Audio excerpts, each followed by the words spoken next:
আমি পড়ছি, আগামী থেকে তোমরা পড়বা।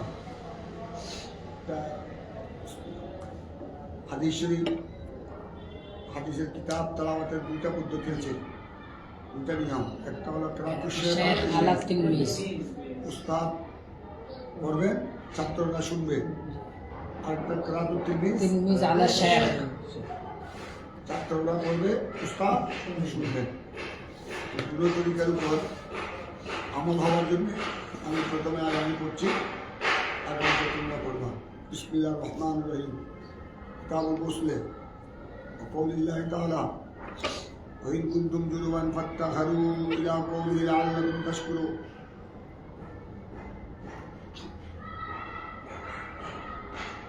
وقوله يا أيها الذين آمنوا إلى قوله عفوا غفورا. باب الوضوء قبل الغسل.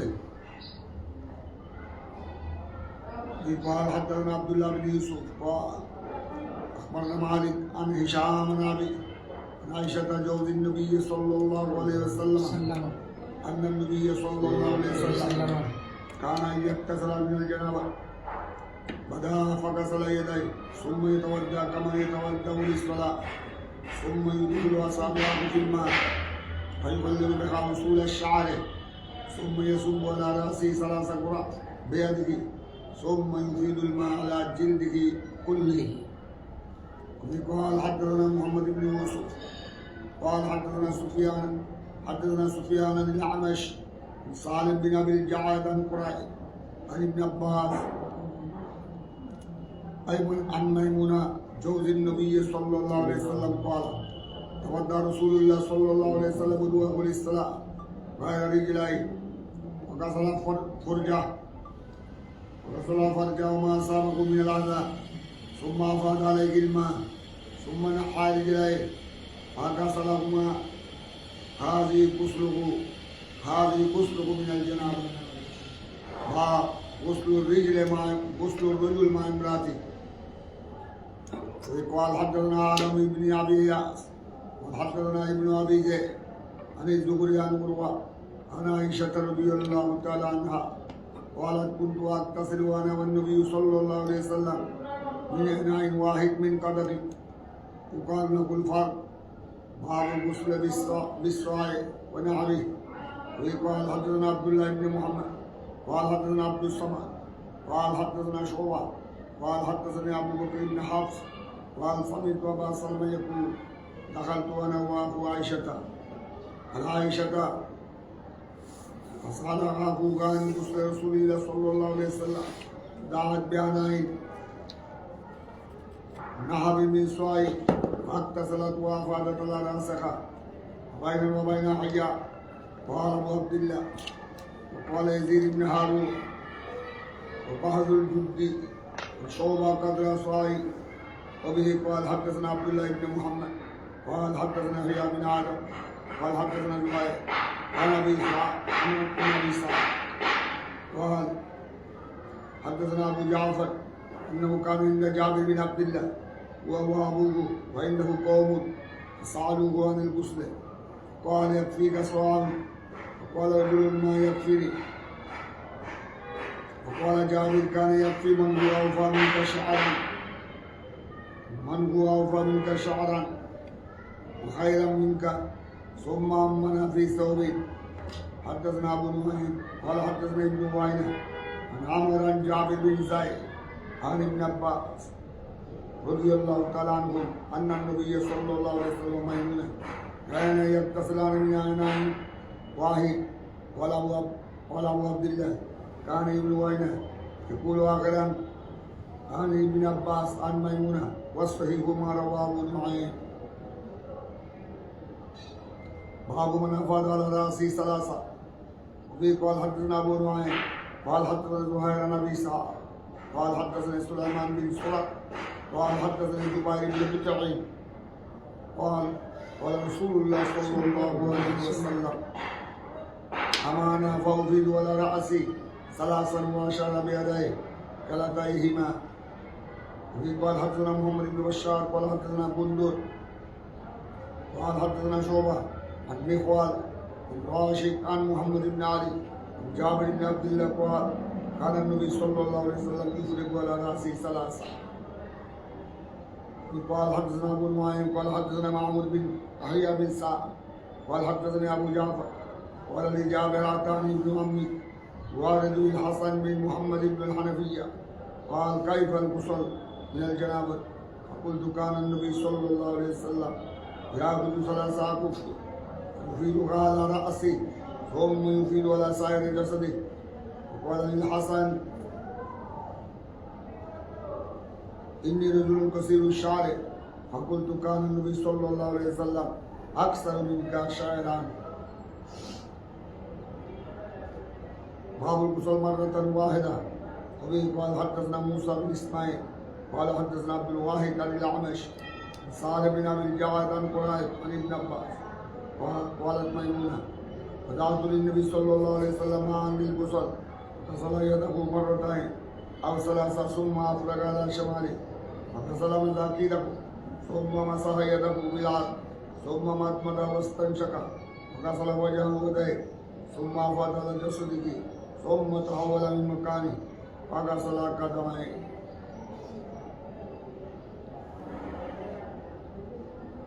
صدق رسول الله صلى الله عليه وسلم أو كما قال.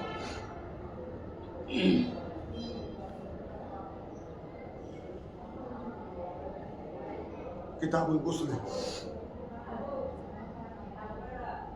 তোমরা হিসাবে পড়েছো। আর গোসল সুস্থান, গোসলের অর্থ হলো ধোনা। ধোনা সুস্থান এটা ফার্সি মাসদার ধোনা, ধৌত করা।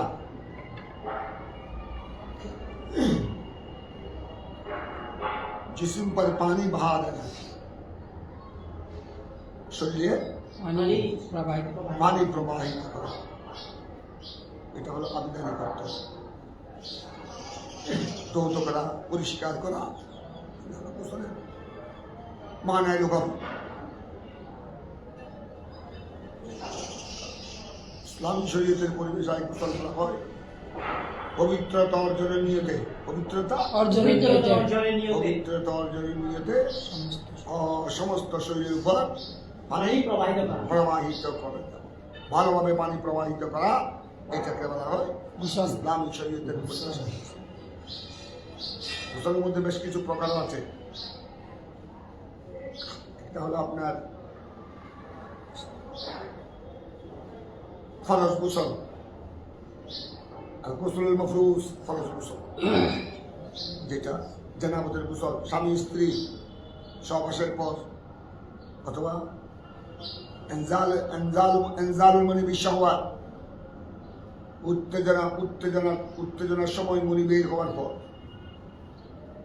নারী হোক পুরুষ হোক, বালগা, তারপর মহিলাদের খাইজ নাফাস থেকে পবিত্র হওয়ার পর, খাইজ নাফাস বন্ধ হওয়ার পর, এগুলি হলো ফরজ গোসল। এগুলি হলো ফরজ গোসল। আর কিছু আছে আপনার ইমাম মালিকের মতো গসলু ইয়ৌমিল জুমা ওয়াজিব। মালিক এবং বাযু আইম্মা ওনারা জুমার দিনের গোসলকে কি বলা হয় বলেছেন। তবে এটা আমাদের জমহুর আইম্মাই কেরাম এবং আমাদের হানাফির মতে সুন্নাত। গসলু ইয়ৌমিল জুমা সুন্নাত। তারপর একটা হলো আপনার গোসলে মুবাহ, এটা সুন্নাত গেল। আর একটা গোসলে মন্দুব মুস্তাহাব, যেমন গসলু ইয়ৌমিল আশুরা, যেগুলি বড় বড় দিন, বড় বড় রাত, লাইলাতুল বারাত, লাইলাতুল কদর, লাইলাতুল আশুরা, লাইলাতুল ঈদাইন, বেশি বেশি ইবাদত করবে এবং এই রাতের ফায়েজ বরকত হাসিল করার জন্য কি করা মুস্তাহাব, এটা মুস্তাহাব মন্দুব। আর আমরা যেটা আদতান গোসল করি, আদতান অভ্যাসগত গোসল না করলে অনেকে আপনার মাথার বায়ু চড়া বেড়ে যায়, চক্কর বেড়ে যায়, শরীরে ভালো লাগে না, কেমন কেমন লাগে। এটা হলো আর গোসলুল আদি আদতান অভ্যাসগত, এগুলো হলো জায়েজ। এটা হলো মুবাহ। দেখি আর কিছু আছে আল গসলুল মাকরুহ, সব আকসামুল গুসল। মকরু গুসল হলো যেমন তোমরা এখন আমরা মাহে রমজানের রোজা আছি, যে কোনো রোজা, ফরজ রোজা, ওয়াজিব রোজা, মানতি রোজা, কাজা রোজা, নফল রোজা, প্রত্যেক রোজার মধ্যে রোজা অবস্থায় আর মুবালাগা ফিল গুসল, গোসলের মধ্যে মুবালাগা করা, বেশি করা, পানির ভিতরে অনেকক্ষণ অনেকক্ষণ ডুব দিয়ে বসে থাকা, পুকুরের ভিতর, নদী, খালের ভিতর, অথবা এমনভাবে ঝপ ঝপ ঝপ ঝপ পানি ডালা, অনেকক্ষণ দীর্ঘক্ষণ পানি ডালা। বেশি পানি ডালার কারণে কান দিয়ে গাল দিয়ে পানি ঢুকার কি আছে, কি থাকে, সম্ভাবনা থাকে। এটার নাম হলো আল গসল মাকরুহ। এটা হলো মুবালাগা ফিল গুসল ফি হালাতিস সাওম। আল মুবালাগা ফিল গুসল ফি হালাতিস সাওম। রোজা অবস্থায় গোসলের মধ্যে কি করা,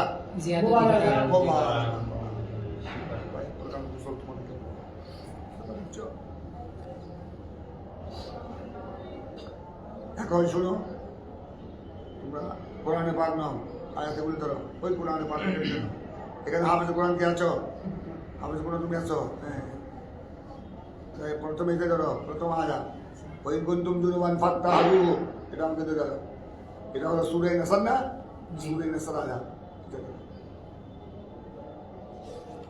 দুটি আয়াত। আরেকটা প্রথমটা সূরা নাসা, আরেকটা সূরা মাইদা। তুমি যা পড়তেছ, তাড়াতাড়ি পড়তেছ, তাড়াতাড়ি পড়াচ্ছ, কোথায় পড়া? ওদের বাড়ি কোথায়?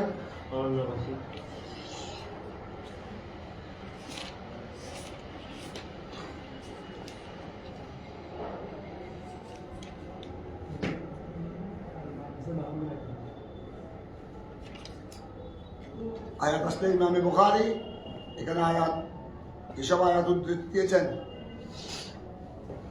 শিরোনামে তর্জমাতুল বাবের মধ্যে, এগুলো এখানে সংক্ষেপ লেখা হয়েছে।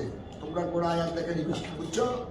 তোমরা কোরআনের পাক থেকে কোরআন আয়াত দেখে নিবা, পড়ে নিবা।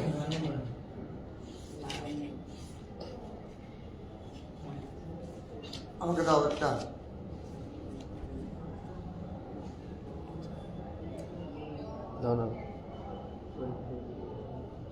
আমি সবকে দাও।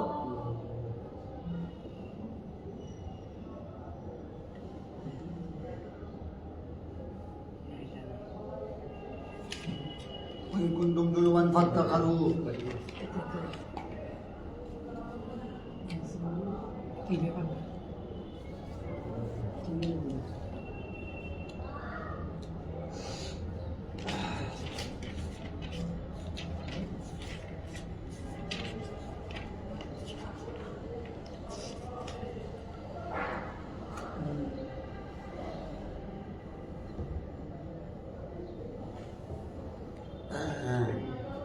আয়াতুল মাসকারে না, জি, ওইটা ওই আয়াতুল নজুম।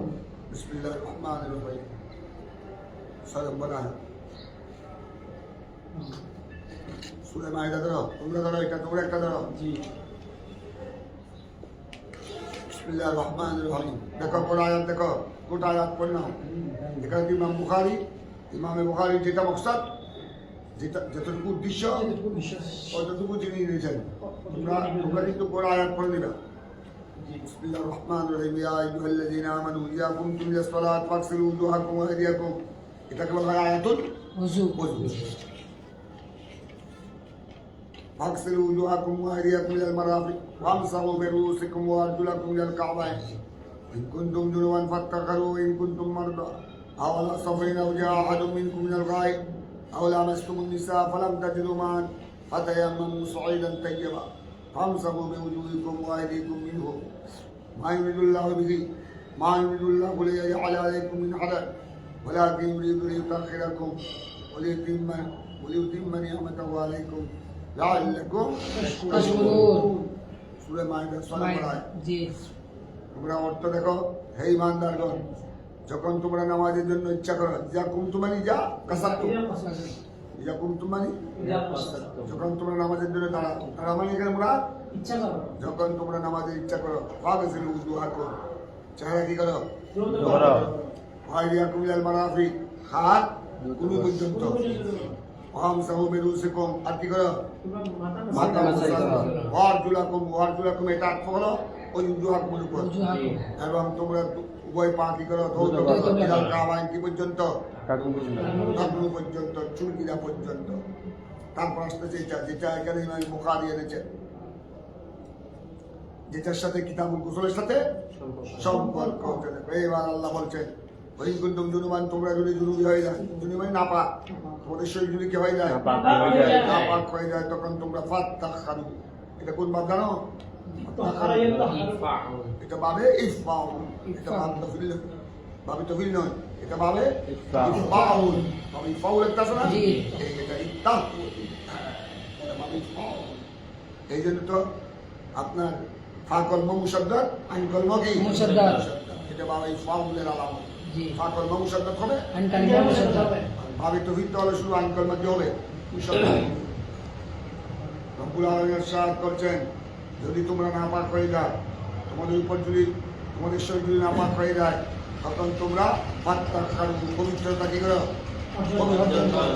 এই কান থেকে ফাত্তাখারু থেকে, এবং ফাত্তাখারু এটার সাথে কার সাথে নির্ভর? ওই কিতাবুল গোসল। ফাত্তাখারু মানে তোমরা পবিত্রতা অর্জন করো, এই কিসের মাধ্যমে? ফাত্তাখারু বিল গোসল। তোমাদের শরীর যদি নাপাক হয়ে যায়, গোসলের মাধ্যমে। গোসলের মাধ্যমে তোমরা কি করো? পবিত্রতা অর্জন করো। এইটার সাথে হলো কিতাবুল গোসলের সাথে সম্পর্ক। আরো আসতেছে এটা হলো ইমান। ওইন কুনতুম জুনুবান ফাত্তাখারু, এটা হলো সংক্ষেপে। এবার এটার তফসিল আসতেছে। ওইন কুনতুম মারদা, এটা যেটা আসবে আত্ম লিত তফসিল, আত্ম লিত-তফসিল। এবার আল্লাহ তফসিল করছে এটাকে। অর্থাৎ ওইন কুনতুম মারদা, তোমরা যদি মারদা মরিদে জমা, তোমরা যদি অসুস্থ হয়ে পড়ো, অসুস্থ হয়ে যদি পড়ো, পানি ব্যবহার করতে যদি, পানি দিয়ে গোসল করতে যদি অসুবিধা হয়, আওয়ালা সফরিন, এবং কোথায়? সফরে। অবস্থায় থাকো, যেখানে পানি সহজে পানি পাওয়া যায় না। যাচ্ছে না। অথবা যা হাডু মিন কুমিনের গায়ে, এবং তোমাদের থেকে কেউ যদি শৌচাগার থেকে আসে। পায়খানা থেকে আসে। হাম্মাম থেকে আসে, ওয়াশরুম থেকে যখন আসে, অর্থাৎ পায়খানা প্রস্রাব করে আসে। আওলা মাসতুমুন নিসা, আর যখন তোমরা স্ত্রীর সাথে সহবাস করো। এখন এরপরে হালাল তাজিলু মান, তোমরা দেখো তখন তখন তখন যদি তোমাদের অজু গোসলের কি হয়? কারণ এখানে তোমরা দেখো ওইন কুনতুম মারদা, মরিচ করে তো আর গোসল ফরজ হয় না। তবে আপনার অজু ভেঙে গেলে কি করতে হবে? অজু করতে হবে।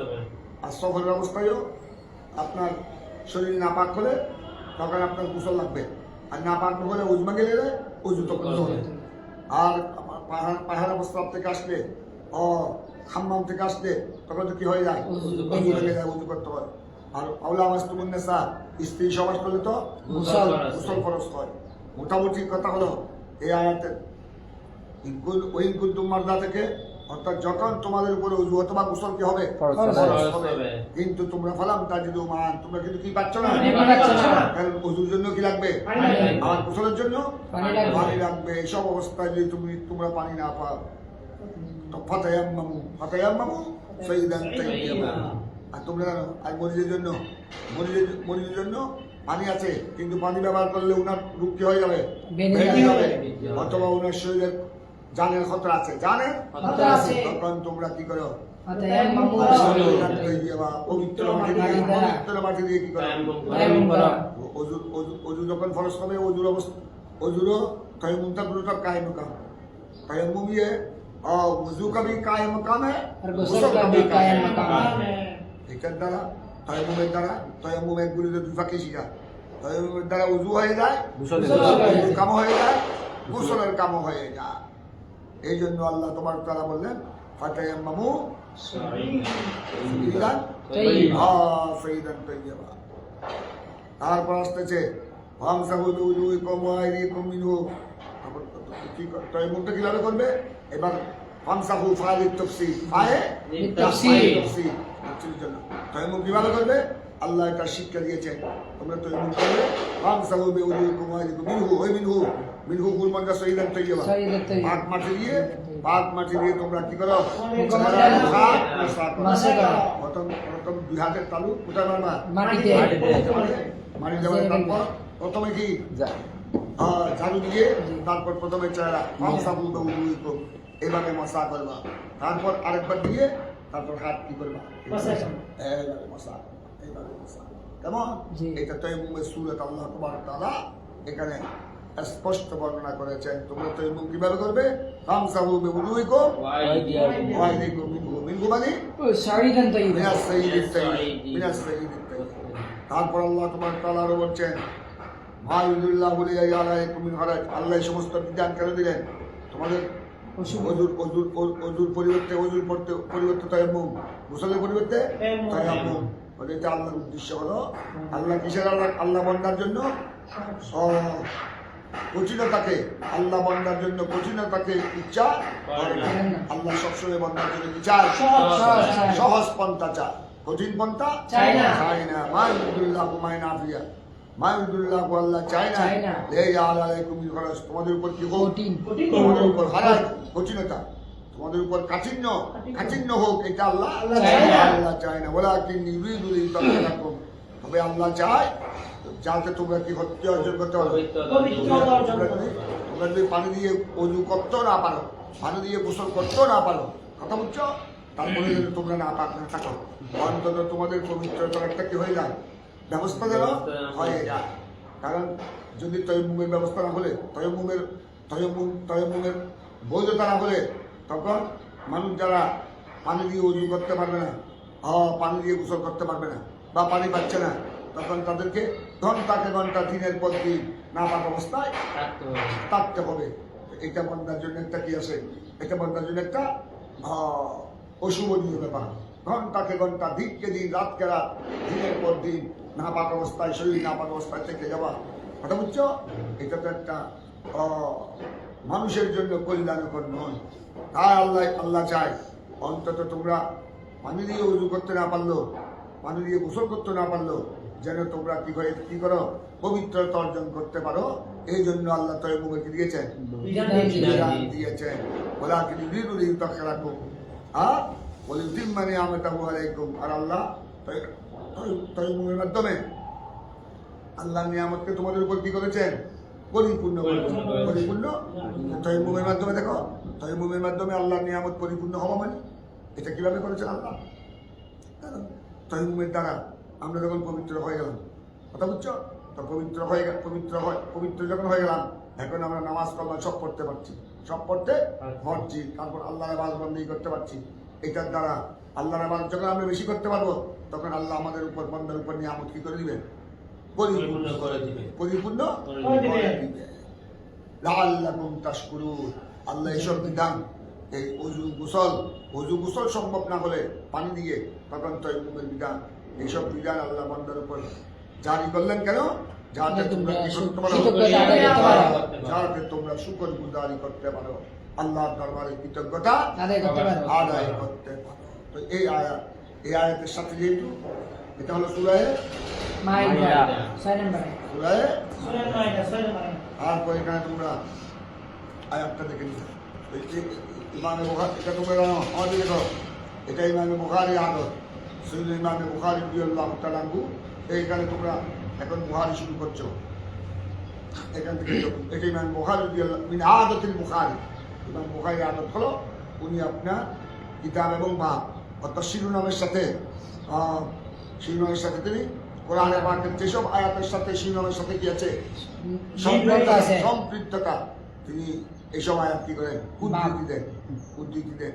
এটা বোঝাবার জন্য যারা সহিহ বুখারী পড়বে তারা যেন এটা বুঝতে পারে যে ইমাম বুখারী এই শিরোনামের সাথে এই আয়াতের সাথে কি আছে, এই আয়াতের সাথে সম্পৃক্ততা আছে। তাই ইমামে বুখারী প্রায় কিতাব বা শিরোনামের সাথে কোরআন আয়াত পেশ করেছেন। অথবা রাসূল পাকের সুন্নতে মশহুরা, আমার রাসূল পাকের সুন্নায়ে মশহুরা পেশ করেছেন। অথবা আসারে সাহাবা, আসার কোন সাহাবী, মশহুর সাহাবীর উক্তি কি করেছেন? পেশ করেছেন, যেগুলো ওই বাবের সাথে সম্পৃক্ত। এখানে সূরা মায়েদায় এই আয়াতের সাথে গোসলের সাথে সম্পৃক্ততা, এটা তোমরা বুঝতে পারছো। আরেক আয়াত দেখো, وقوله يا أيها الذين آمنوا। এটা হলো প্রথমটা হলো সূরা মাইদা, প্রথমটা সূরা মাইদা না? জি। এটা তো সূরা নিসা না? প্রথম আমরা এতক্ষণ যেটা বললাম এটা সূরা মাইদা। সূরা মাইদা। কথা বুঝছো? জি। আর এখন যেটা আসতেছে সূরা নিসা সূরা নিসা। 86 পৃষ্ঠা 45 নম্বর 45 নম্বর আয়াত। প্রথমটা আমরা যেটা এখন পড়লাম এটা হলো এটা মাইদা না? সূরা মাইদা 6 নম্বর আয়াত এটা মাইদা। তারপরেরটা হলো 86 পৃষ্ঠা সূরা সূরা নিসা। নিসা 45 নম্বর মাইদাটা তো বললাম, এখন সূরা নিসার কত নম্বর আয়াত বলো? 43 এই 43 নম্বর আয়াত দেখো, এই এসে গেল। এটাও মাঝখান থেকে বলেছেন, বুঝছো? জি।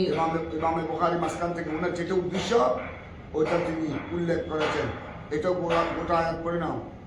বিসমিল্লাহির রহমানির রহিম। ইয়া আইয়ুহাল্লাযীনা আমানু লা তাকরাবুস সালাতা ওয়া আনতুম সুকারা হাত্তা তা'লামু মা তাকুলুন ওয়া লা জুনুবান ইল্লা আবিরি সাবিল হাত্তা তাগতাসিলু ফাইদাশতাচু ইন কুনতুম মারদা আও আলা সাফারিন আও জাআ আহাদুম মিনকুম মিনাল গায়িদ আও লামাসতুমুন নিসা ফালাম তাজিদু মা'an ফাতায়াম্মামু সাইয়্যিদান তাইয়্যিবান ফামসাহু বিওজুহিকুম ওয়া ইন্নাল্লাহা কানা এখানে দেখো তোমরা এই আয়াতের মধ্যে দেখো তোমরা এই আয়াতের মধ্যে তোমরা দেখতেছো ইয়া আইয়ুহাল্লাযীনা আমানু, ওই দেখো তোমরা হে ঈমানদার লা তাকরাবুস সালাতা ওয়া আনতুম, তোমরা নিশা অবস্থায়, তোমরা ওয়া আনতুম সুকারা কি অবস্থায়? নেশাগ্রস্ত অবস্থায়। এটা হইলে যখন শরাব কি ছিল, এটা আয়াত হলো ওই সময়ের আয়াত যখন শরাব হালাল ছিল। শরাব তো পর্যায়ক্রমে কি হয়েছে? হারাম হয়েছে। ইসলামের শুরুতে শরাব কি ছিল? হালাল হালাল ছিল, হালাল ছিল। বৈধ ছিল, মুবাহ ছিল।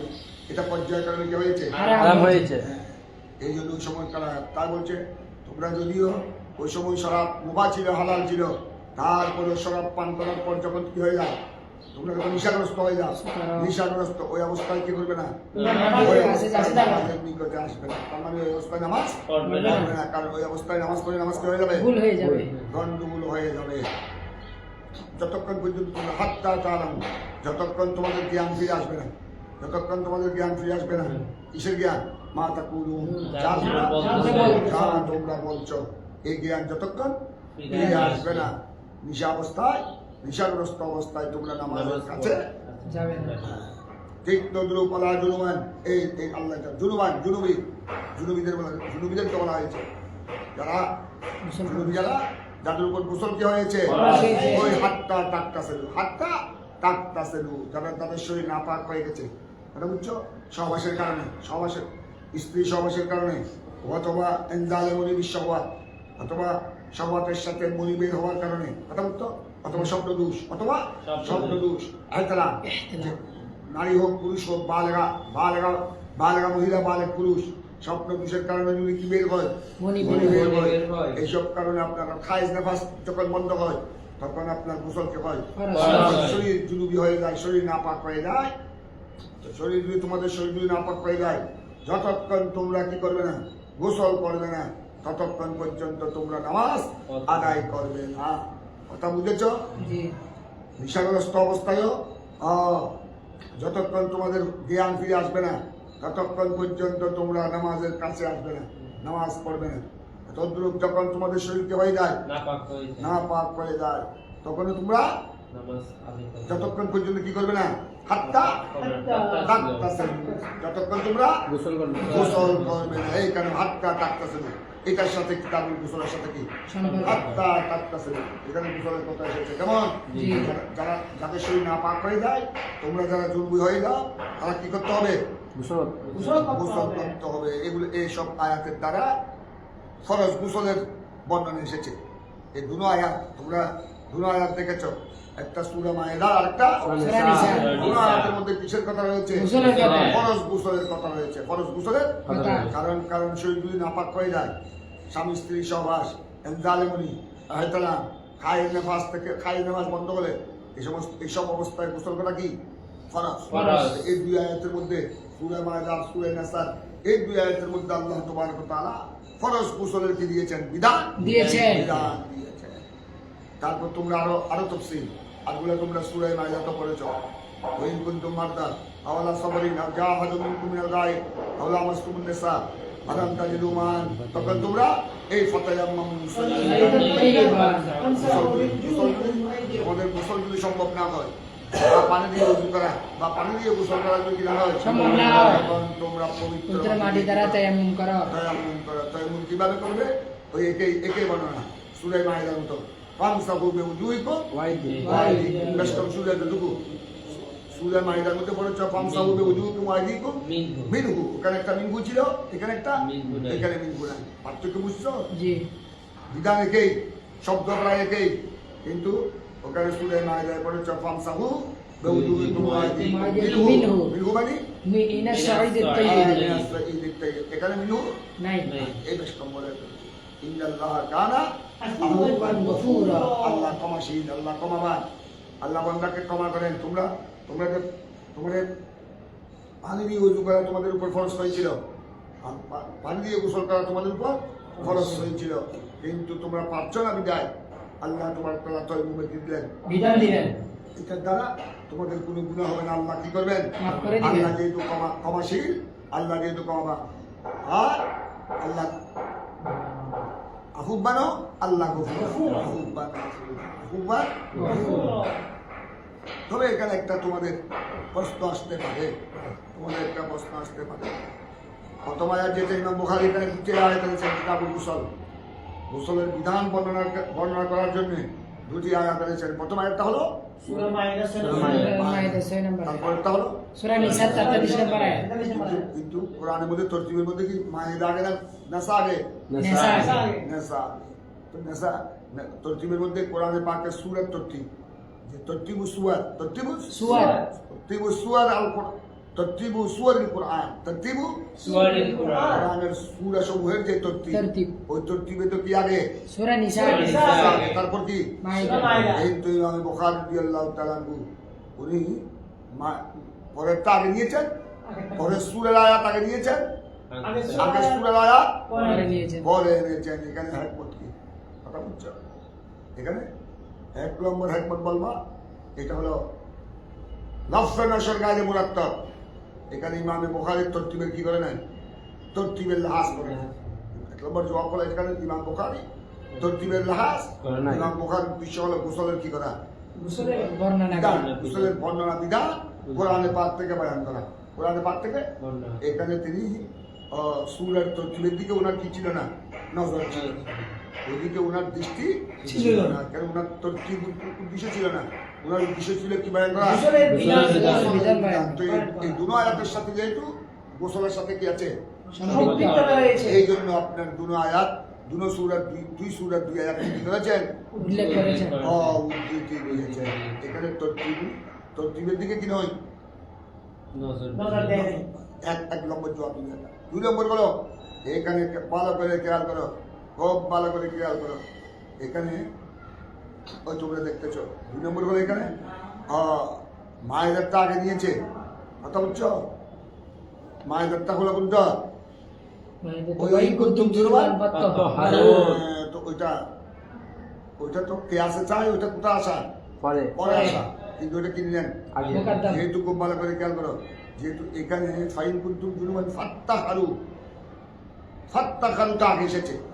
খুব ভালো করে খেয়াল করো, ফাত্তাহারুটা কি এসেছে? আগে এসেছে। আগে এসেছে।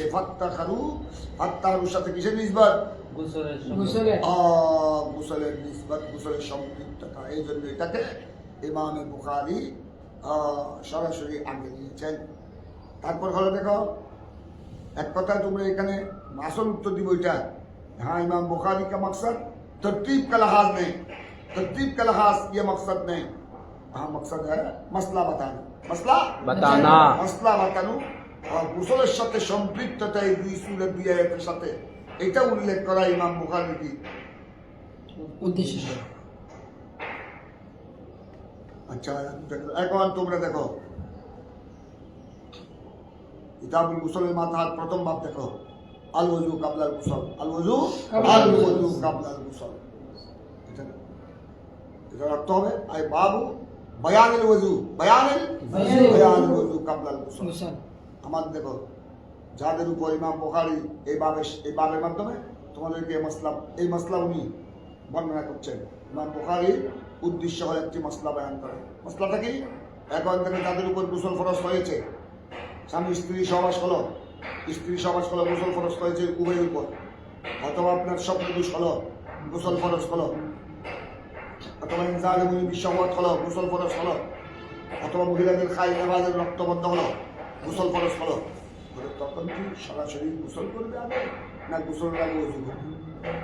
এইটা হলো আল ওযু কাবলাল গোসল। আল ওযু ইমাম বুখারী, দেখো ইমাম বুখারী এই বাবের মাধ্যমে তোমাদেরকে মাসলা শিক্ষা দিয়েছে। তাহলে যাদের উপর গোসল ফরজ হয়েছে তারা গোসলের আগে কি করবে? এইটাই হলো রাসূল পাক সাল্লাল্লাহু আলাইহি ওয়াসাল্লাম সুন্নাহ। আমার নবী যখন আমার নবীর বিবিদের সাথে স্ত্রী সহবাস করতেন, তারপরে আমার নবী ফরজ গোসল করতেন। ফরজ গোসল করার আগে আমার নবী আগে কি করতেন? ওযু করতেন। তো ইমাম বুখারী এটা সাবিত করলেন যে ফরজ গোসলের আগে যাদের উপর গোসল ফরজ হয়েছে, ফরজ গোসলের আগে কি করা? ওযু করা। ওযু করাটা এটা হলো সুন্নাহ। এটা হলো সুন্নাহ। রাসূল পাক সাল্লাল্লাহু আলাইহি ওয়াসাল্লাম তাই আপনার জানাবতের গোসল স্ত্রীগণের সাথে সহবাস করার পর আমার নবী প্রায় জানাবতের গোসল করতেন। গোসল আগে কি হতেন? ওযু করতেন। তো গোসল আগে কি করা? ওযু করা। এটা সুন্নাহ। এটা সুন্নাহ। কথা বুঝেছ? জি। গোসলের মধ্যে কয় ফরজ? তিন তিন ফরজ। ফরজ। গোসলের মধ্যে তিন ফরজ। তিন ফরজ। কি করা? কুলি করা। কুলি করা, আগে বাসার সমস্যা হইতে করা। কেউ যদি সম্পূর্ণ উজু করলো না, জানাবতের গোসলে কেউ শুধু গোসলের ফরজগুলো করলো, অর্থাৎ গোসলে নিয়ে তো কুলি করলো, নাকে পানি দিল, তারপর গোড়া শরীরে পানি আপনার প্রবাহিত করলো, হয়ে গেছে, গোসলও হয়ে গেছে, কথা বুঝছো? তাকে দ্বিতীয়বার উজু করার তার উপর ফরজ নয়, কিন্তু এটার দ্বারা গোসল হবে, কিন্তু সুন্নত আদায় হবে না। সুন্নত হলো একদম আমরা যে নামাজের জন্য যেভাবে উজু করি একদম ওইভাবে উজু করাটা একান্ত করা। বাবুল ওযু কাবলাল গোসল। তো কি বুঝা গেল এটা? ইমাম বুখারী এই বাবের দ্বারা এই মাসলা সাবিত করলেন গোসলের আগে উজু করা এটা হলো আমার নবীর সুন্নাহ, মিন সুনানে রাসূলিল্লাহ সাল্লাল্লাহু আলাইহি ওয়াসাল্লাম। আল ওযু কাবলাল গোসল মিন সুনানে রাসূলুল্লাহ সাল্লাল্লাহু আলাইহি। এখন দেখো তোমরা এবার সনদ দেখো। حدثنا عبد الله بن يوسف এটা শাইখুল বুখারী, ইমাম বুখারী শেখ। আখবারনা মালিক মানে ইমাম বুখারী তার উস্তাদ ইমাম মালিক। ইমাম বুখারী সাদা উস্তাদ। চার মাযহাবের ইমামের মধ্যে একজন ইমাম হলেন ইমাম বুখারীর সরাসরি উস্তাদ আহমদ বিন হাম্বল মাযহাবের ইমাম। ওই ইমাম বুখারী একদম সরাসরি উস্তাদ এবং ইমাম বুখারীর মশহুর উস্তাদের মধ্যে একজন। আর বাকি তিন ইমাম ইমাম বুখারীর সরাসরি উস্তাদ নয়, ইমাম বুখারীর উস্তাদ, ইমাম বুখারীর উস্তাদের উস্তাদ, ইমাম বুখারীর উস্তাদের উস্তাদ। এমনকি আমাদের ইমামে আজমের অনেক ছাত্র, ইমাম বুখারীর কাছে উস্তাদ। যেমন ইমামে আজমের ছাত্র আব্দুল্লাহ বিন মুবারক। আব্দুল্লাহ বিন মুবারক হলেন সিনা আব্দুল্লাহ বিন মুবারক ইমাম বুখারীর আব্দুল্লাহ বিন মুবারক হলেন আপনার আব্দুল্লাহ বিন মুবারক ইমাম আজমের শাগির্দ আব্দুল্লাহ বিন মুবারকের শাগির্দ ইমাম আহমদ বিন হাম্বলের শাগির্দ ইমাম বুখারী। এই জন্য দেখা যায় ইমামে আজম আবু হানিফার অনেক শাগির্দ ইমাম বুখারী। এখানে আকবরানা মালিক বিন আনাস আল মদনী ইমামুল মদিনাতিল মুনাওয়ারা। আন হিশাম আন আবিহি ইমাম মালিক উনি ইমাম মালিক রাদিয়াল্লাহু তাআলা। আমরা সনদ পড়ার সময় কিছু রাবিদের আকওয়াল, এটাকে বলা হয় আকওয়ালুল ওয়া। রাবি জমা রাবি ইস্তেফায়ে তরজমা এই কাদিউনের জমা হুদা, কাদি বিচারক, কাজী তার বহুবচন হুদা, রাবির জমা। এখন দেখো নামাজ ওদের সম্পর্কে সংক্ষেপে কিছু জেনে নিলাম, যেগুলো মশহুর রাবির সম্পর্কে। এখন ইমাম মালিক উনি যেটি মাযহাবের ইমামে মালিক রাদিয়াল্লাহু তাআলা, একদিকে তিনি সৈয়দ ইমাম মালিক মাযহাবের ইমাম, চার মাযহাবের এক মাযহাবের ইমাম, মালিকি মাযহাবের ইমাম। কথা বুঝছো? হ্যাঁ, একদিকে। আরেকদিকে দেখো তুমি, উনি হাদিসের ইমাম বুখারীর আগে যিনি ইমাম বুখারীর আগে যারা হাদিসের কিতাব লিখেছেন তার মধ্যে একজন ইমাম মালিক। উনি সহিহ বুখারীর আগে, উনি তো ইমাম বুখারী তার উস্তাদ। উনি ইমাম বুখারী অনেক আগে হাদিসের কিতাব লিখেছেন, কিতাবুল মুওয়াত্তা। মুওয়াত্তা ইমাম মালিক, মুওয়াত্তা ইমাম মালিক। উনি জবরদস্ত, উনি হাদিসের ইমাম, ফিকহের ইমাম। আবার হযরত ইমাম মালিক গোড়া মদিনার একছত্র মদিনার ইমাম ছিলেন। গোড়া মদিনায় পাকের তিনি, এই জন্য ওনার একটা উপাধি ইমামুল মদিনাতিল মুনাওয়ারা। ইমামুল মদিনাতুল মুনাওয়ারা। ওনার আগে একছত্র মদিনার ইমাম ছিলেন বড় উস্তাদ সৈয়দ নাফে রাদিয়াল্লাহু তাআলা। এই জন্য তোমরা অনেক সনদে দেখবা, অনেক সনদে তোমরা দেখবে আন মালিক আন নাফে, আন মালিক আন নাফে আন ইবনে উমর, আব্দুল্লাহ বিন উমর। কথা বুঝছো? সৈয়দ ইমাম মালিক বর্ণনা করেছেন কার থেকে? নাফে ওনার উস্তাদ। নাফে বয়ান করেছেন আব্দুল্লাহ বিন উমর থেকে। এই হযরতে নাফে ইমাম মালিকের মশহুর উস্তাদ। ইমাম মালিকের আগে গোড়া মদিনার একছত্র ইমাম ছিলেন হযরত ইমাম নাফে। ইমাম নাফে আবার শেখুল কুররা ছিলেন উনি।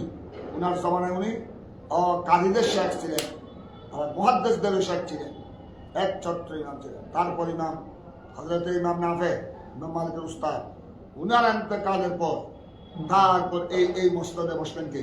মালিক। আবার উস্তাদ সাহেব দুজন সৈয়দ ইমাম মালিকও হযরত বেশি ওনার উস্তাদের সৌবতে বসতেন। ইমাম নাফের ধরস্ত উনি বাদ দিতেন না। উনি একদম গোড়া দুনিয়া তো প্রায় উস্তাদের আপনার সৌবতে থাকতেন ইমাম নাফের। কিন্তু আল্লাহ এমনভাবে কবুল করেছেন, এটা হয়তো ইমাম মালিক দোয়া করেছেন আল্লাহ দরবারে, আল্লাহ আমি দুনিয়ায়ও আমার উস্তাদের সঙ্গে আছি, আমি যেন কবর জগতে আখিরাতে যেন আমার উস্তাদের সঙ্গে থাকতে পারি। আমার মনের সাক্ষী, হয়তো তিনি এটা এরকম দোয়া করেছেন, আল্লাহ দোয়া কবুল করেছেন। এখনো তোমরা যখন মদিনা শরীফ জিয়ারত করতে যাবে, আল্লাহ যেন সবাইকে তৌফিক দান করেন। তখন তোমরা জান্নাতুল বকি শরীফ, মদিনার কবরস্থান জান্নাতুল বকি যখন জিয়ারত করবা, ওখানে দেখবা গেট দিয়ে জান্নাতুল বকি, গেট দিয়ে ঢুকে কিছু দূরে গেলে, সামান্য সামনের দিকে গেলে উস্তাদ সাহেবের কবর শরীফ একসাথে। এই উস্তাদ সাহেব ইমাম মালিক আর ইমাম নাফে, ইমাম মালিকা ইমাম নাফে জান্নাতুল বকি শরীফের উভয়ের দফন জান্নাতুল বকি শরীফ। কথা বুঝছো? ইমাম মালিক রাদিয়াল্লাহু তাআলা দফনও ওনার উস্তাদের সাথে। অর্থাৎ দুনিয়াতে যেভাবে তিনি উস্তাদের সোহবতে থাকতেন, কবরে উনি কিয়ামত পর্যন্ত উস্তাদের সোহবতে আছে, উস্তাদের সাথে আছে। কিয়ামতের ময়দানও একসাথে থাকবে, জান্নাতও একসাথে থাকবে।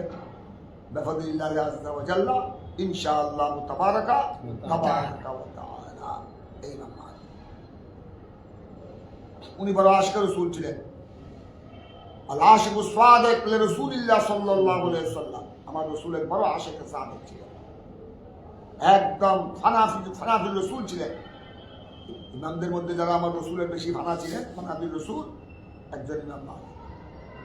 দেখা যায় উনি মাত্র জীবনে, দেখো উনি মদিনায় পাক ছেড়ে, আমার রসুলের মদিনা ছেড়ে, আমার রসুলের রওজা শরীফ ছেড়ে, হ্যাঁ মদিনা ছেড়ে উনি বাইরে যেতেন না। উনি দরজ দিতেন মদিনায় পাকে, আমার নবীর রওজা শরীফের পাশে বসে রওজাতুল মিন রিয়াদিল জান্নাত পাশে বসে উনি হাদিস পাকা পড়াতেন, মুওয়াত্তা শরীফ পড়াতেন। কথা বুঝছো? মদিনায় পাক ছেড়ে কোথায় যাওয়াটা ওনার বিবেকে সহ্য করত না। কথা বুঝছো? হযরতে বিশেষ প্রয়োজনে যদি একটু হেরামের বেরিয়ে যেতে হলে সারা করে আবার চলে আসতেন। উনি হেরামের বেরিয়ে, হেরামে মদিনার বাইরে যেতেন না। উনি শুধু দেখা যায় অনেক মহানেকরা বলেছেন, উনি শুধু ফরজ হজ আদায় করার জন্য একবার গিয়েছেন মদিনা শরীফ থেকে বেরিয়ে মক্কায় গিয়েছেন শুধু ফরজ হজ আদায় করার জন্য। উনি তো ইচ্ছা করলে মদিনা শরীফ থেকে প্রত্যেক বছর হজে যেতে পারতেন। কথা বুঝা নেই?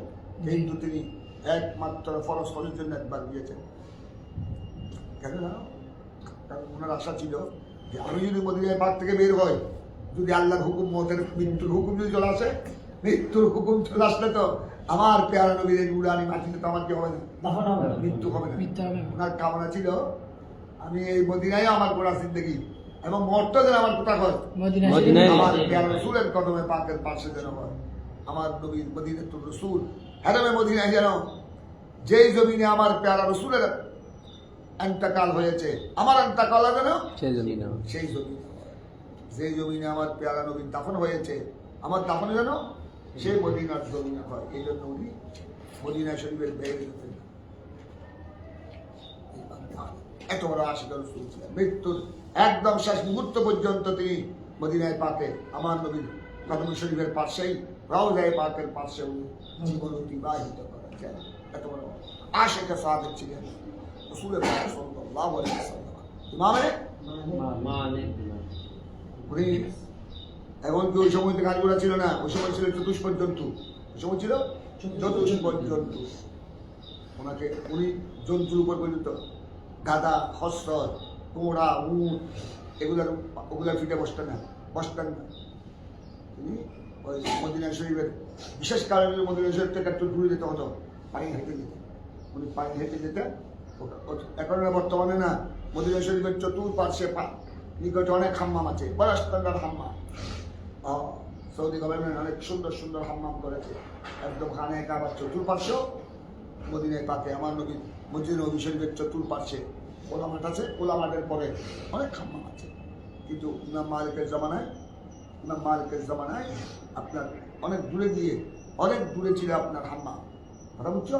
তখন তো রাস্তাঘাট ছিল না, কিচ্ছু ছিল না, মরুভূমি, পাহাড়ি এলাকা, পাত্তরি এলাকা, বালু, বুড়ি বালু, পাত্তরি এলাকা। এবং মালিক হাজার সাতটার অনেক দূরে গিয়ে আসা যাওয়ার পথে আপনার গোড়া হচ্ছে উপর। তখন তো মানুষ চলাফেরা করতো গোড়ার ভিতরে বসে, খসরুলের ভিতরে বসে মসজিদ নবী শরীফে নামাজ পড়তে আসতো। আমার নবী রওজা শরীফ জিয়ারত করতে আসতেন চতুষ্পদ জন্তুর পিঠে বসে। কারণ তখন তো চতুষ্পদ জন্তু ছাড়া আর অন্য কোনো যানবাহন ছিল না। আর কোনো যানবাহন ছিল না। সমুদ্রের পথে ছিল নৌকা সফর, স্টিমার। এখন ইমাম মালিক রাদিয়াল্লাহু তাআলা বুড়া বয়সে পর্যন্ত তিনি চতুষ্পদ জন্তুর পিঠে বসতেন। বয়স হয়েছে, বুড়া হয়েছে, বার্ধক্য, ওই সময় পর্যন্ত তিনি আপনার এই মদিনা শরীফ দূরে গিয়ে মসজিদ নবী শরীফের বাইরে গিয়ে অজু পায়খানা প্রস্রাব সারতেন একদম আপনার পায়ে হেঁটে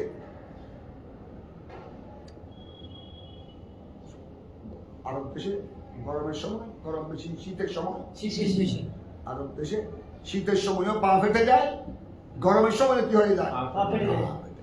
বেশি গরমের কারণে পা ফেটে যায়, রক্ত বের হয় পায়ের গোড়ার দিকে, বুড়ি দিয়ে, অনেক বড় কষ্ট, অনেক বড় দরদ।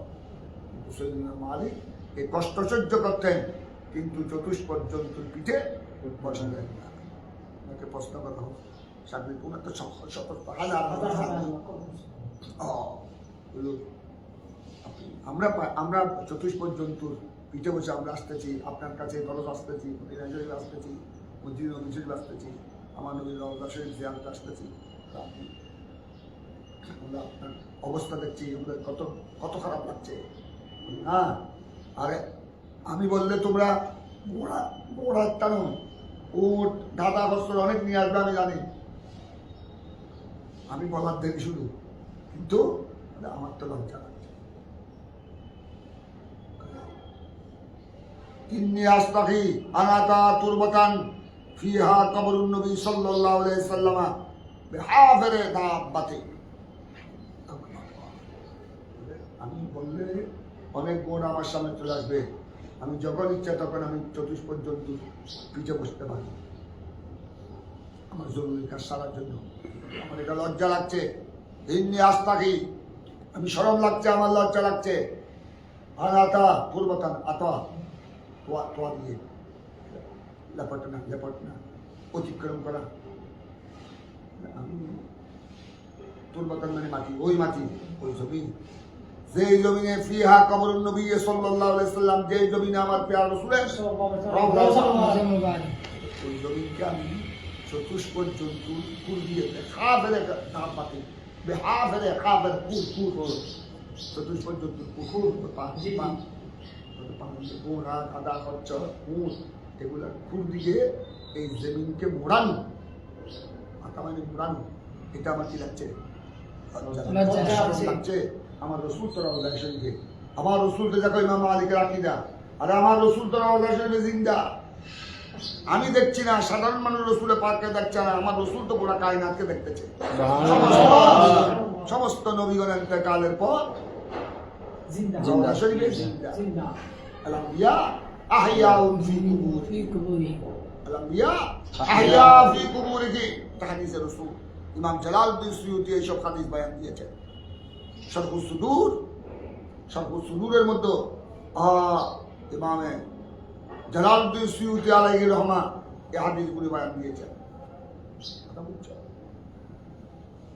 আম্বাউল আসকিয়ার মধ্যে ইমামে সুয়ুতী এই হাদিসগুলি বয়ান দিয়েছেন বিভিন্ন সনদে সকল নবীগণ শুধু আমাদের নবী নয় আমাদের নবী তো সৈয়দুল মুরসালিন আমাদের নবী তো ইমামুল আম্বিয়া আমাদের নবী তো রাহমাতুল্লিল আলামিন সকল নবীগণের ইমাম আকা আমাদের নবী সকল নবীগণ তো মেহরাজের রাত্রে আমার নবীর কি হয়েছে মুক্ত দিয়ে হয়েছে আমার নবী তো ইমামুল মুরসালিন ইমামুল আম্বিয়া শুধু আমার নবী প্রত্যেক নবীকে আল্লাহ শান দিয়েছেন প্রত্যেক নবীর এটা মুজিজা ওনারা ইন্তেকালের পর রওজা শরীফে জিন্দা একদম জিন্দা আল-আম্বিয়া আহইয়া ফি কুবুরিহিম ইউসাল্লুন অনেক নবীগণ এটা ইমাম নবীগণের আরেক মুজিজা এক তো হলো তারা জিন্দা দুই নম্বর মুজিজা তারা কবরে কি করে নামাজ পড়েন এই জন্য আমার নবী মেরাজের রাত্রে বোরাকের পিঠে বসে আমার নবী মেরাজের যাত্রায় হযরতে সাইয়্যিদুনা মূসা আলাইহিস সালামের কবরের পাশ দিয়ে যাওয়ার সময় আমার নবী দেখবেন মূসা আলাইহিস সালাম দাঁড়িয়ে দাঁড়িয়ে কি পড়ছেন নামাজ পড়ছেন কবর জগতে কবর শরীফে নামাজ পড়ছেন যেটা আমার নবী সহিহ মুসলিমের হাদিস মারারতু বিকবরে মূসা ফাইজান হুয়া ইসাল্লি কায়মা আও কামা ক্বালা আলাইহিস সালাতু ওয়াসসালাম রাওয়াহুল ইমাম মুসলিম ফি সহিহি মুসলিম বয়ান করেছেন আমার নবী ইরশাদ করেছেন যে আমি মেরাজের রাত্রে বোরাকের পিঠে বসে আমি যখন বাইতুল মুকাদ্দাসে যাচ্ছিলাম ইমাম হযরত মূসা আলাইহিস সালামের কবরের পাশ দিয়ে রওজা শরীফের পাশ দিয়ে যাচ্ছিলাম আমি দেখলাম ইমাম হযরত মূসা আলাইহিস সালাম নামাজ অবস্থায় রয়েছে কি পড়ছিলেন নামাজ পড়ছিলেন এটা যেটা আমার নবী বলেছেন হাদিসে আল-আম্বিয়া আহইয়া ফি কুবুরিহিম ইউসাল্লুন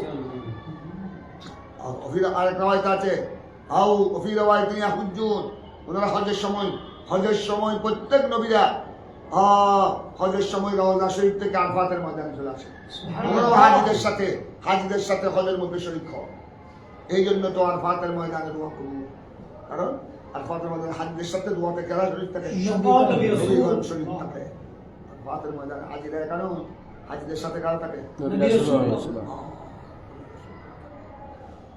এই জন্য বিদায় হজের সময় আমার নবীর সাথে আরফাতের ময়দানে মিনা মুজদালিফায় অনেক নবীর সাথে আমার নবীর সাথে সালাম কালাম হয়েছে সাক্ষাৎ হয়েছে সালাম কালাম হয়েছে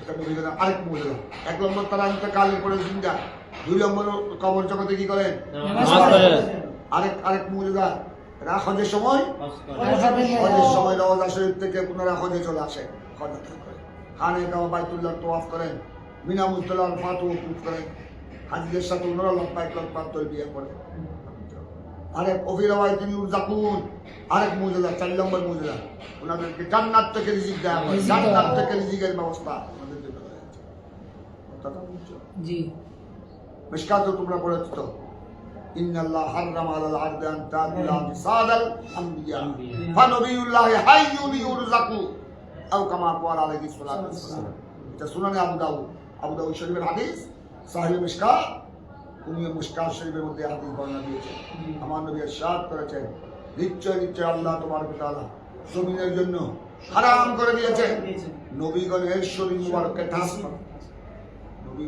আল্লাহর নবীগণের কাফনের পর ওনাদের জিসিম মুবারকে ঠাস করা ওনাদের শরীরকে জমিনে খেয়ে ফেলা এটা জমিনের উপর কি করে আমার নবী ফানবী জেনে রাখো ফানবিউল্লাহকে হাইয়ুন প্রত্যেক আল্লাহর নবী কি জিন্দা ইউরজাকু শুধু জিন্দা তা নয়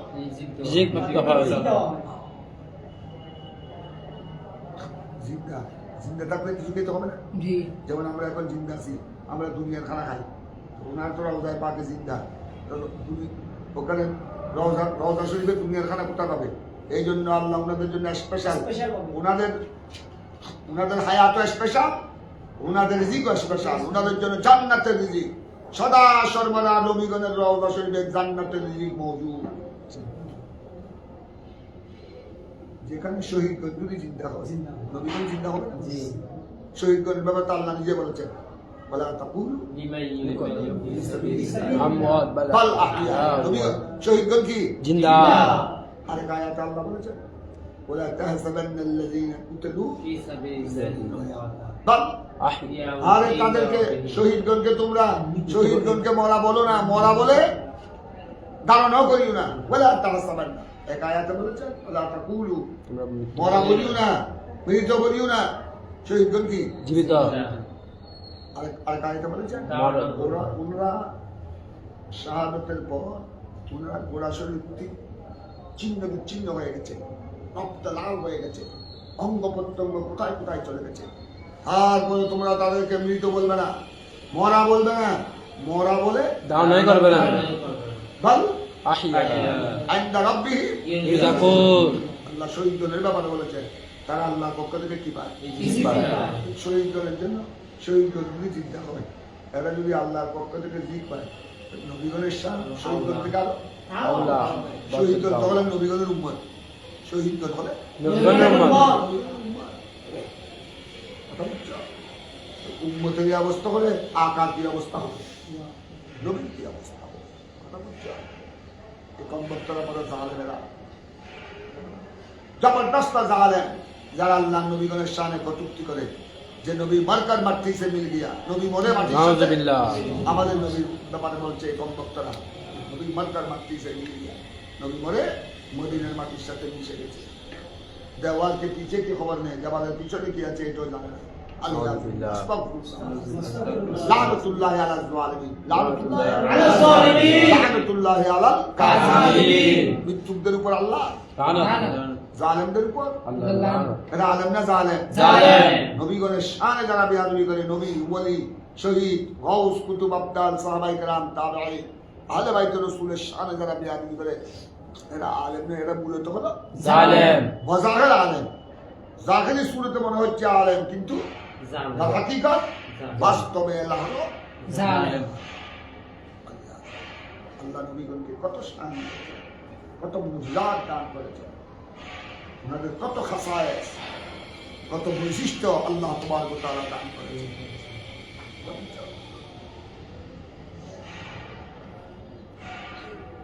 তাই দেখো এখন এই সৈয়দ ইমাম মালিক দেখো, মাযহাবের ইমামদের কি আকীদা দেখো, অথচ ইমাম মালিক হলেন, তোমরা জানো সারি মাযহাবের ইমামের মধ্যে শুধু একজন ইমাম তাবি, আমাদের ইমাম।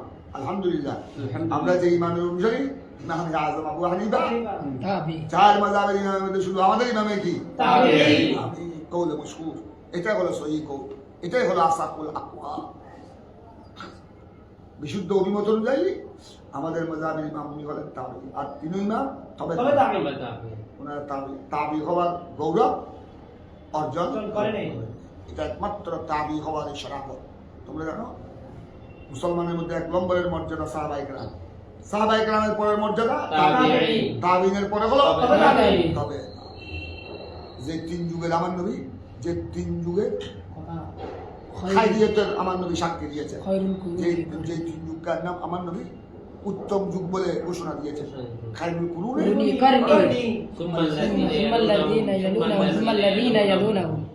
খায়রুল কুরুনে কারানি, সর্বোত্তম যুগ হলো আমার যুগ।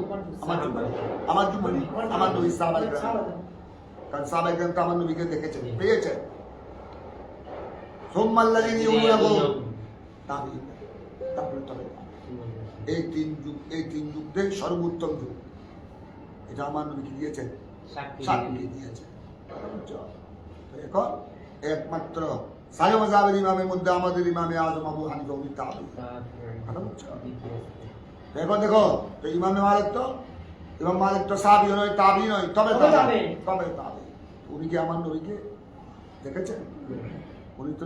উনি তো উনি যখন মদিনায় মুনাওয়ারায় হাদিস পাকা বয়ান করতেন, হাদিস পাকার দরজ দিতেন, তখন তো তার অনেক আগে আমার নবী পর্দা করেছে। আমার নবী কি করেছেন? পর্দা করেছেন। তারপরে দেখো ইমামে মালিকের আকীদা, যে শরীয়তে জায়েজ দিয়েছে, শরীয়ত দিয়েছে, জায়েজ দিয়েছে। কারণ ওই সময় যে পাত্তরের জমিন ছিল, পাত্তরের জমিন, মরুভূমি পাথর পাথর হয়েছে, কি গরম, গরমের মধ্যে গ্রীষ্মকালে মদিনার বালু কি হয়ে যায় জানো? আগুনের টুকরার মতো হয়ে যায়, আগুনের টুকরা। পা লাগলে, জুতা ছাড়া পা লাগলে মনে হয় যেন আগুনের চিল্লার মধ্যে পা দিয়েছে। কিন্তু এত কঠিন অবস্থায় পর্যন্ত সেই ইমাম মালিক চতুষ্পর্যন্তুর পিঠে আরোহণ করে আরোহণ করেন। যে জমিনে আমার নবী শুয়ে আছে, যে জমিনে আমার নবীর রওজায়ে পাক, আমার নবী তো আমাদেরকে দেখতেছেন, সকল নবীগণ তো জিন্দা। আমার নবীর সামনে আমি কি করে চতুষ্পর্যন্তুর পিঠে বসবো? এটা তো আমার বড় কি হচ্ছে, আমি লজ্জা বোধ করছি, লজ্জা বোধ। দেখো এই জন্য এটা ইমামগণ শিক্ষা দিয়েছেন, নবীগণকে এন্তেকাল লাগো যেভাবে সম্মান করতে হয়, এন্তেকালের পরও নবীগণকে সেভাবে কি করতে সেভাবে হয়? সম্মান করতে হবে। এই দৃষ্টান্ত পেশ করেছেন ইমামে এটা তো ইমাম মালিকের কথা শুনে আমাদের ইমাম তাবে ইমাম আবু হানিফা উনি আমাদের মদিনা শরীফ আসলে বেশি দিন থাকতেন না, বেশি দিন থাকতেন না। মদিনায় পাকে আমার ইমামে আজম যতদিন থাকতেন, পরের দিন ২০ দিন আয়না প্রস্তাব করতেন। ঘোড়া মদিনার হেরমের ভিতর, ঘোড়া মদিনার হেরমে দিয়ে খামাটা খুব কম করতেন, আয়না প্রস্তাব যেন বেশি করতেন। একেবারে তিনি মদিনায় পাকের জিয়ারত শেষ করে ঘোড়া মদিনার হেরমের বাইরে গিয়ে তারপরে ইমামে আজম আবু হানিফা পায়খানা প্রস্তাব করতেন। একবার ইমাম মালিক জিজ্ঞাসা করেছিলেন ইমাম আজম আবু হানিফা, এই ইমাম আবু হানিফা আপনি তো দূর থেকে এসেছেন, আমি এরা সর্বদা মদিনায় পাকে আছি, আমার নবীর রওজায় পাকে, আপনি কুফা থেকে এসেছেন কত কষ্ট করে, ওই যুগের সফর।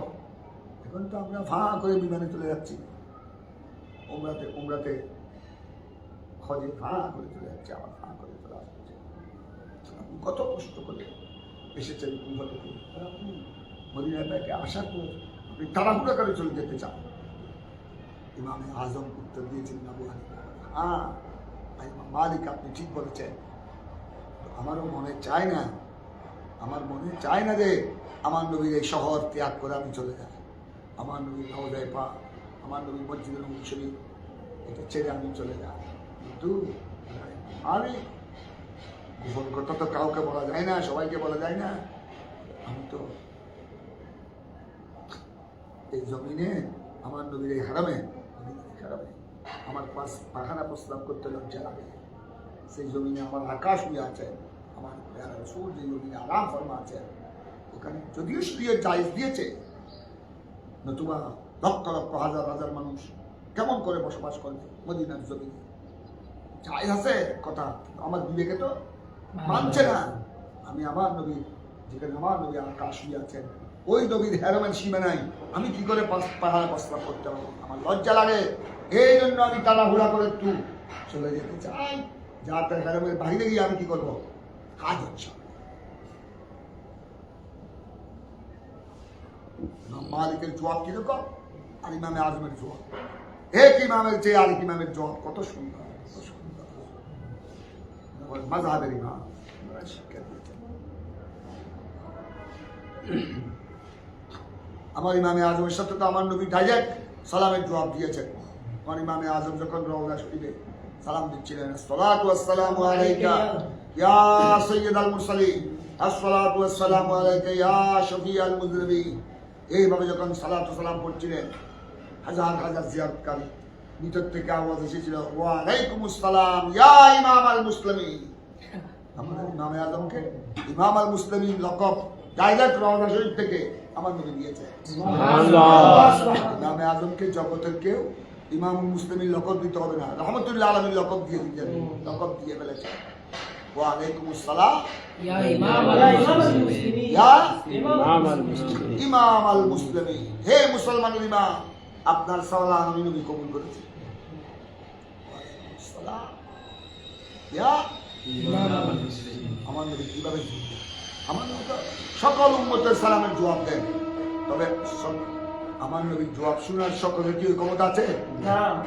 তো এমন ভাবে সালামের জবাব দিয়েছেন, আমার ইমামে আজমও শুনেছেন, ইমামে আজমের সাথে যারা জিয়ারতে ছিলেন সবাই শুনেছেন। সুবহানাল্লাহ। আরেকজন আবার ইমাম জালালউদ্দিন সুয়ুতি আরো অনেক পরে আমার নবীর রওজা শরীফে সালাম দিচ্ছেন কেঁদে কেঁদে। তখন আমার ইমাম, আমার প্যারা নবী ইমামুল আম্বিয়া রওজা শরীফ থেকে সালামের জবাব দিয়েছিলেন, ওয়া আলাইকুমুস সালাম ইয়া শাইখ আল হাদিস।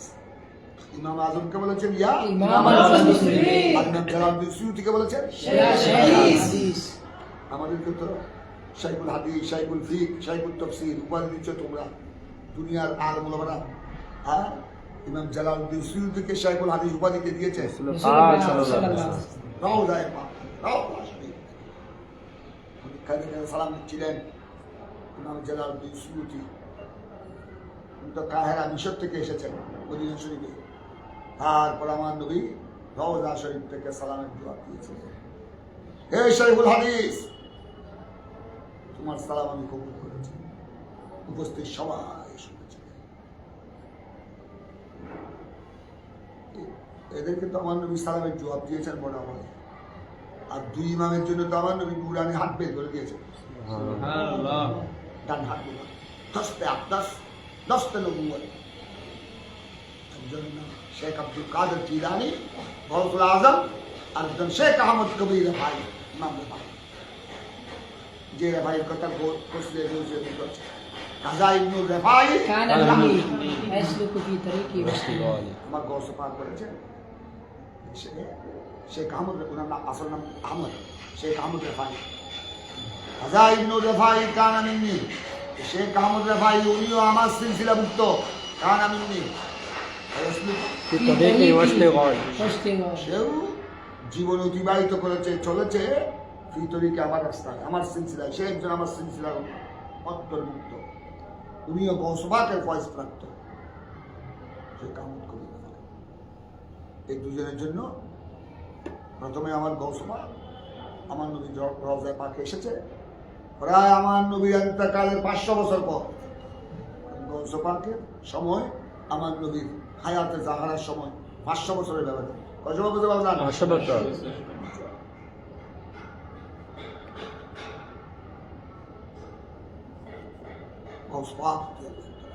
500 বছর আগে দাফন হয়েছে আমার নবী, 500 বছর পরে এসেছে গৌস পাক আমার নবী বাগদাদ থেকে মদিনা শরীফে। কসিদা পড়ে পড়ে কেঁদেছিলেন, ওই কসিদা মশহুর কসিদা। তারপর আমার নবী সহ্য করতে আর পারলেন না, রওজায়ে পাক শক্ত হয়ে গেল, ঠাস করে রওজা ফেটে গেল। আমার নবী ডান হাত মুবারক বের করে দিলেন। তারপর আমার গৌস পাক প্রায় 70-80-90 হাজার উপস্থিত জিয়ারতকারী ছিল। সবাই দেখেছে আমার নবীর ইন্তেকালের 500 বছর পর আমার নবীর ডান হাত মুবারক। কিন্তু কেউ চুমু খায়নি, আমার গৌস পাক চুমু খেয়েছে। গৌস পাক বড় আদবের সাথে ডান হাত মুবারক চুমু খেয়েছে।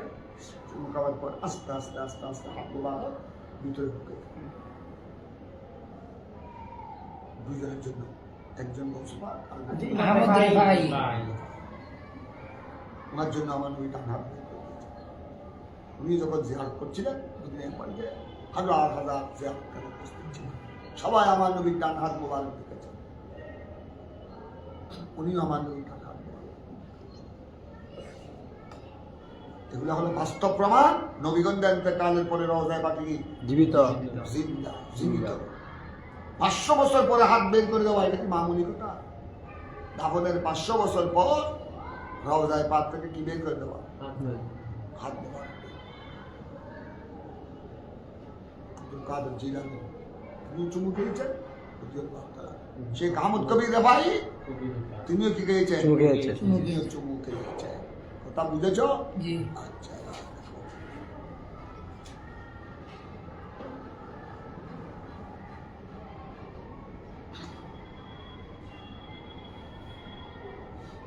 এই ইমাম মালিক রাদিয়াল্লাহু তাআলা আনহুর কথা আসলো, অনেক কথা এসে গেল। তারপর দেখো তোমরা হাদাথানা আব্দুল্লাহ বিন ইউসুফ قال اخبرنا مالك عن هشام عن ابيه هشام বাবাকে জন্য তুমি কিতাব দেখো, ওগুলো দেখো, কিতাবের দিকে দেখো।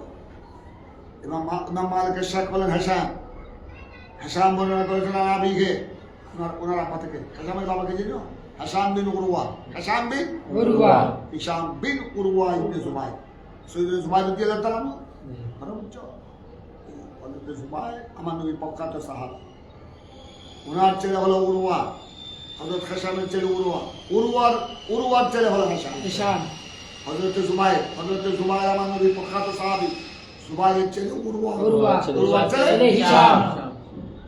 সৈয়দনা জুবাইর রাদিয়াল্লাহু তাআলা আনহুর নাতি, ছেলের ঘরে নাতি। হাসাম বর্ণনা করেছেন হাদিস আনাবির কাছ থেকে। উরওয়া থেকে। উরওয়া রওয়ায়াত করেছেন আয়েশা আয়েশা থেকে, আয়েশা সিদ্দিকা উম্মুল মুমিনিন থেকে, আয়েশা জাওজিন নবী সাল্লাল্লাহু আলাইহি ওয়াসাল্লাম, জাওজিন নবী, এটা বলা দরকার ছিল জাওজাতিন নবী, জৌজ স্বামী। হযরত আয়েশা কি আমার নবীর স্বামী ছিলেন না আমার নবীর স্ত্রী? স্ত্রী হলে তো আশা দরকার ছিল আয়েশা জাওজাতিন নবী। কথা বুঝছো তোমরা? এখানে তো এবার এরকম হওয়া দরকার ছিল। আয়েশাটাকে জাওজাতিন নবী, আমার নবী স্ত্রী। কিন্তু জৌজাতিন না বলে কি এসেছে? জৌজাত কি? স্বামী। আয়েশা সিদ্দিকা কি আমার নবী স্বামী না আমার নবী স্বামী? আমার নবী আর আয়েশা সিদ্দিকার স্বামী। কিন্তু দিবা এখানে তোমরা হাদিস পড়তেছ, প্রায় হাদিসের কিতাবে এরকম পাবে। আন আয়েশা উম্মুল মুমিনিন, এটা পাবে। আন আয়েশা জাওজিন নবী সাল্লাল্লাহু আলাইহি ওয়াসাল্লাম। জৌজাতিন না এসে কি এসলো? শুধু আপনি এটা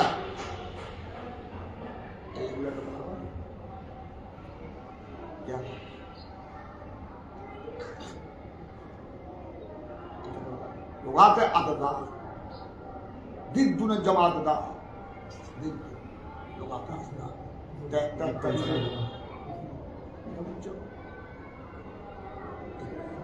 জৌজ, এটা জৌজ শব্দটা এটা স্বামীর অর্থ ব্যবহার হয়, স্ত্রীর অর্থ ব্যবহার।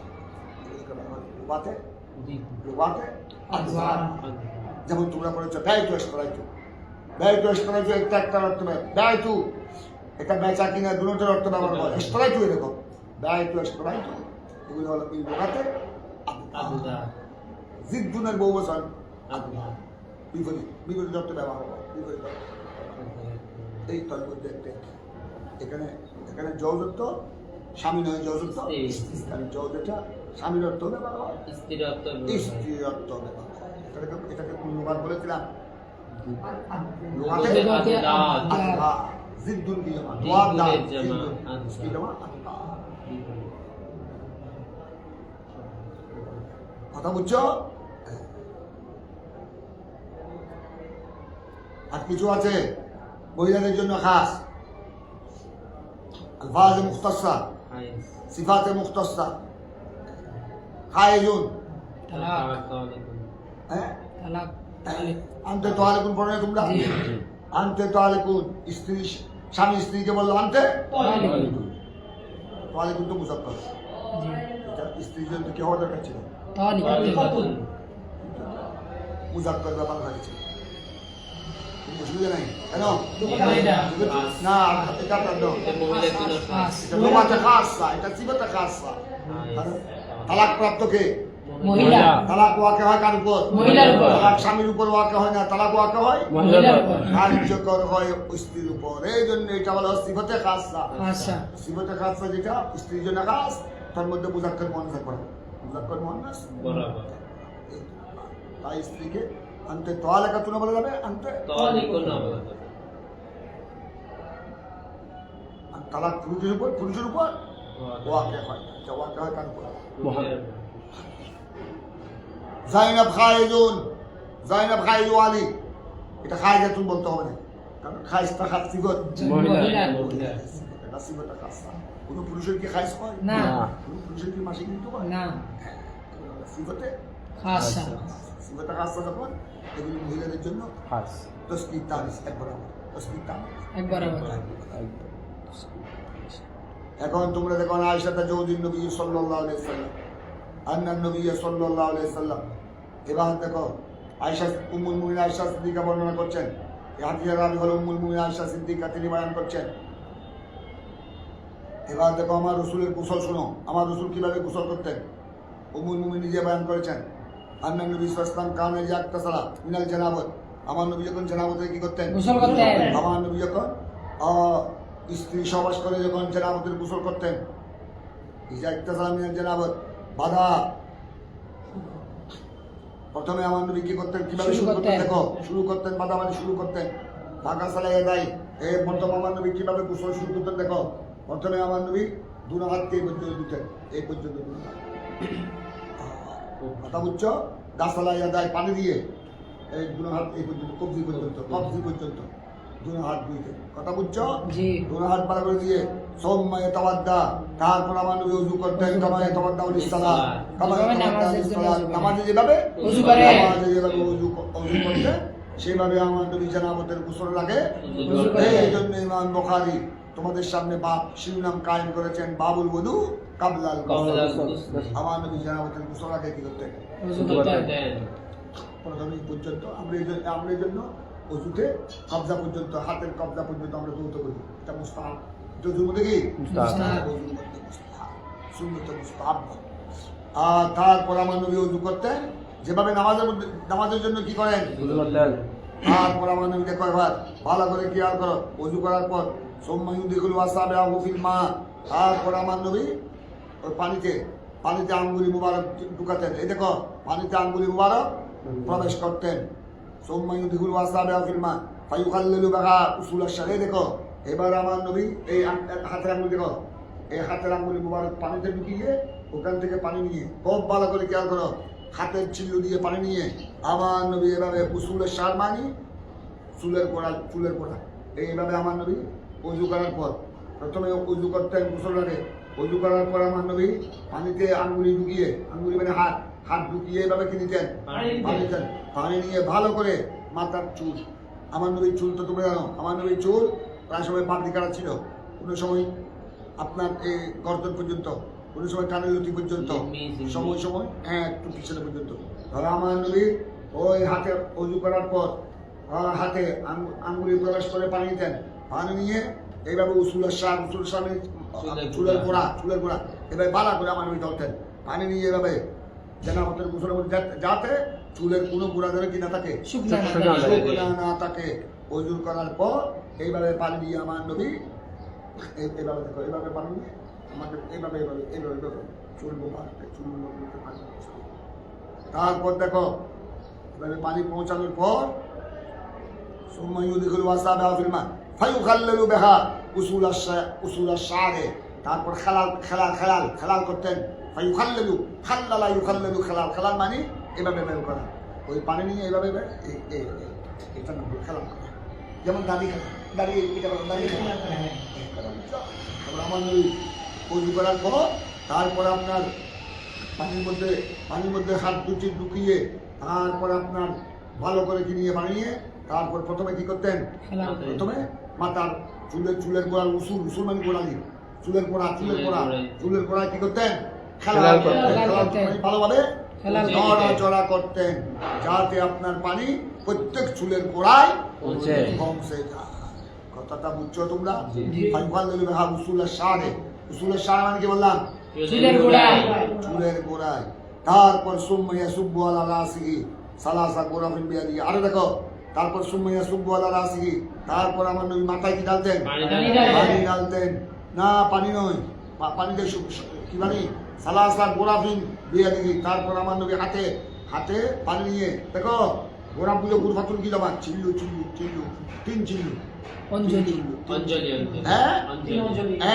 3 অঞ্জলি পানি নিয়ে আমার নবী এবার মাথায় দিতেন প্রথমে খেলাল করতেন ওযুর পরে খেলাল করতেন তারপর পানি 3 চুল্লু নিয়ে মাথায় দিতেন কথা বুঝছো অর্থাৎ যাতে আর যেন মাথাতে ভালো করে পানি পৌঁছেছে এটা যেন আর কোনো সন্দেহ না থাকে।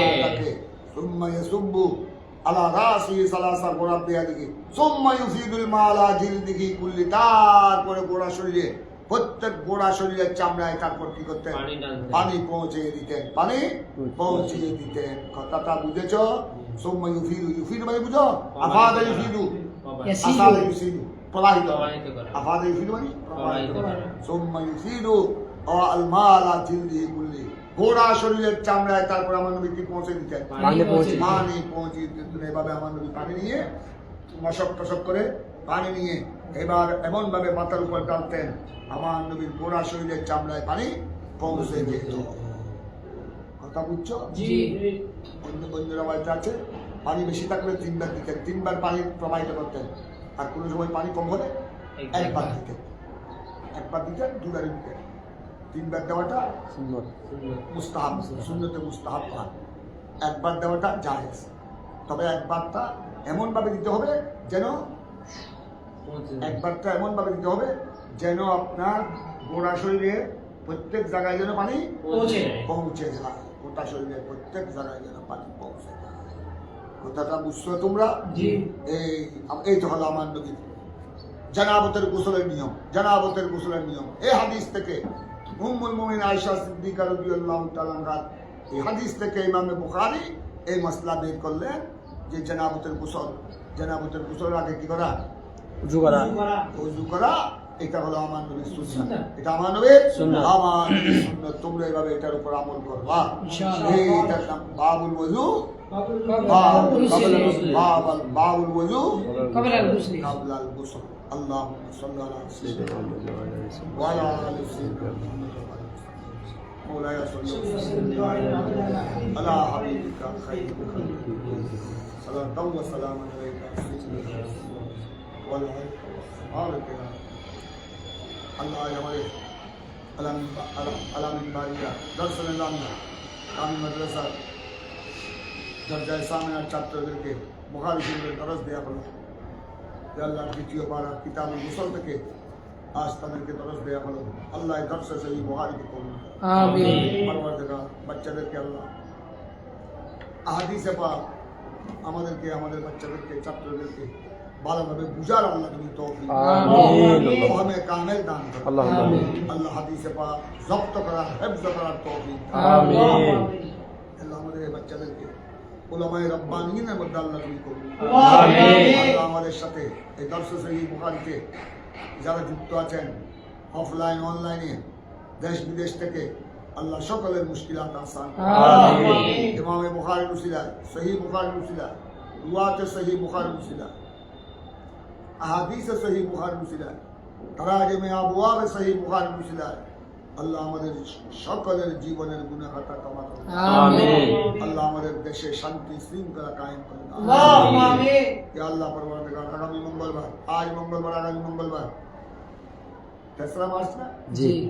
3রা মার্চ, ইয়া আল্লাহ এখানে বাড়িয়ে দরবার শরীফে বার্ষিক জশ্নে ঈদে মিলাদুন নবী সাল্লাল্লাহু আলাইহি ওয়াসাল্লামের নূরানি মাহফিলকে আল্লাহ তুমি কবুল করো। আমিন। আজিম শান কামিয়াবি বখশিশ। আমিন। ইয়া আল্লাহ এ দরবারের জেবে সজ্জাদা শাহজি বাবার হযরত হাফেজ মাওলানা সৈয়দ আব্দুল বারী শাহজি রহমতুল্লাহ আলাইহির পরা শাহজাদা, বর্তমান সজ্জাদা নশীন হযরত মাওলানা সৈয়দ ফজলুল্লাহ বারী মুদ্দাজিদুল্লাহ আলী সদারতে, জেরে সদারতে, ওনার সভাপতিত্বে জশ্নে মিলাদুন নবী সাল্লাল্লাহু আলাইহি ওয়াসাল্লামের মাহফিলকে আজিম শান কামিয়াবি বখশিশ। আমিন। সমস্ত ইন্তজামাত সুন্দরভাবে সুসম্পন্ন করার তৌফিক। আমিন। উলামায়ে আহলে সুন্নাত, মাশায়েখ আহলে সুন্নাত, মুত্তাবিঈন আহলে সুন্নাত সকলের হাজিরি উপস্থিতি আল্লাহ তুমি কবুল করো। আমিন।